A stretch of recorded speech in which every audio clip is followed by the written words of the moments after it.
Parece que hoje em dia, qualquer debate sobre o que é certo e errado vira uma briga, né? Cada um de um lado, ninguém se entende, mesmo quando as palavras são as mesmas. Se alguém já se sentiu meio perdido numa discussão dessas, sem saber para onde correr, essa análise aqui vai servir como um mapa para a gente navegar nesse território tão complicado. Ok, para começar, a gente vai ter que mergulhar num assunto bem pesado. Quando um jovem comete um ato de violência em massa e depois se mata, como as fontes descrevem, isso vai muito além do crime em si. É um sintoma, sabe? Um sintoma trágico de uma crise de sentido. Essa frase, encontrada no diário de um atirador, mostra um vazio gigantesco, uma busca desesperada por se sentir vivo, mesmo que seja pela destruição. É um ponto de partida chocante, eu sei, mas é necessário para a gente entender a real profundidade do buraco.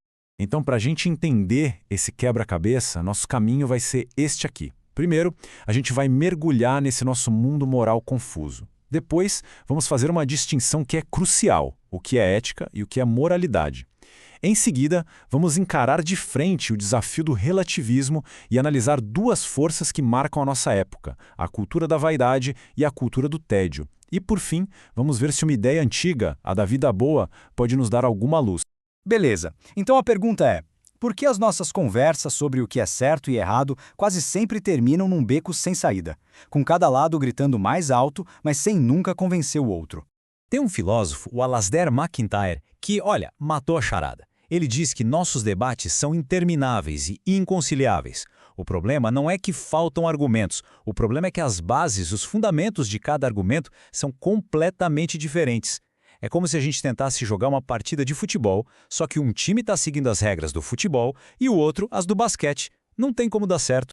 Essa linha do tempo aqui ajuda a gente a ver como tudo foi se quebrando. Lá na Grécia Antiga, a grande pergunta era sobre como viver uma vida boa. Na era medieval, a razão grega se misturou com a fé. Aí chega o iluminismo e tenta basear tudo só na razão, no dever, nas regras.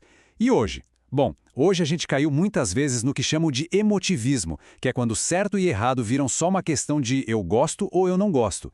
A gente perdeu a linguagem comum para discutir essas coisas.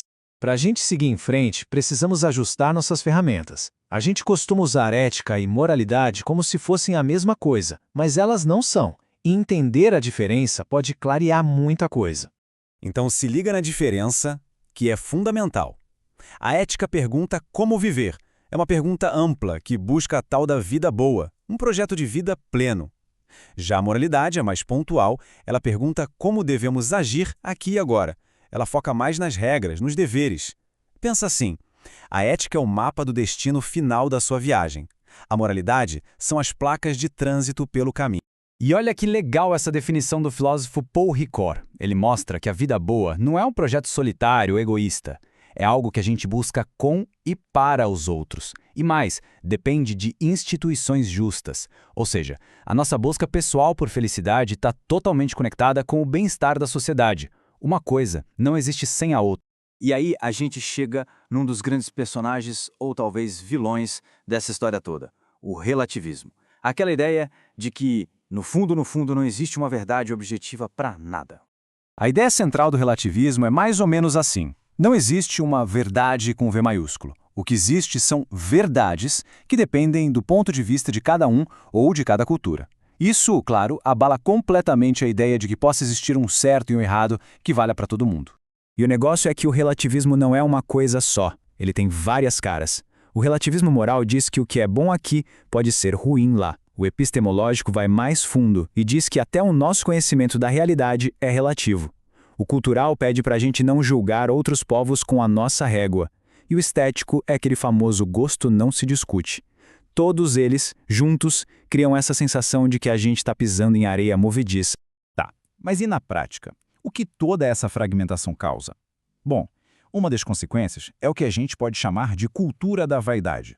O filósofo Blaise Pascal, lá atrás, já tinha sacado a essência disso. A vaidade faz a gente viver uma vida de mentira, uma vida que só existe na cabeça dos outros. A pergunta mais importante deixa de ser quem eu sou de verdade e passa a ser o que os outros estão pensando de mim. E a gente vê isso em todo lugar, né? É a sociedade do espetáculo, onde a embalagem vale mais que o produto. É o culto à celebridade, em que ser famoso é mais importante do que ter algo a dizer. A vida vira essa competição maluca de vencedores e perdedores, e as coisas que a gente compra servem só para mostrar status. E no caso mais extremo que a gente viu lá no começo, quando uma pessoa se sente completamente invisível, a violência vira um jeito trágico de gritar para o mundo: "Ei, eu existo". Mas essa cultura da vaidade tem um outro lado, uma espécie de sombra, a cultura do tédio. Só que não é aquele tédio de não ter o que fazer. É um tédio existencial, muito mais profundo. Pensa só nesse número, 121 milhões. É o número de pessoas no mundo que, segundo a Organização Mundial da Saúde, sofrem de depressão. É gente pra caramba. Isso mostra que mesmo com toda a tecnologia, todo o entretenimento, parece que tá faltando alguma coisa essencial. É que esse tédio não é aquele de um domingo à tarde. É um buraco na alma, sabe? Uma falta de sentido que a gente tenta preencher com mais uma série, mais uma rolada no feed, mais uma compra, mas nada disso preenche de verdade. É só um disfarce. É a sensação de se sentir vazio mesmo tendo de tudo. E essa frase do Georges Minoir aqui, nossa, ela é um soco no estômago, mas é muito precisa. Essa busca sem fim pelo prazer, pelo próximo estímulo, acaba criando uma legião de pessoas deprimidas. E aí o sistema recicla essas pessoas com remédios. É um ciclo vicioso que se alimenta dele mesmo, mas não alimenta a nossa alma. Ok, então se o caminho que a gente está seguindo parece que está levando para um beco sem saída de confusão, vaidade e tédio, será que a resposta não está em olhar um pouco para trás, para uma sabedoria mais antiga? É aí que entra a ética da virtude, dos gregos antigos, tipo Aristóteles. A virada de chave aqui é total. Em vez de perguntar que regras eu tenho que seguir, a pergunta passa a ser que tipo de pessoa eu quero ser. O foco sai das ações isoladas e vai para a construção do caráter.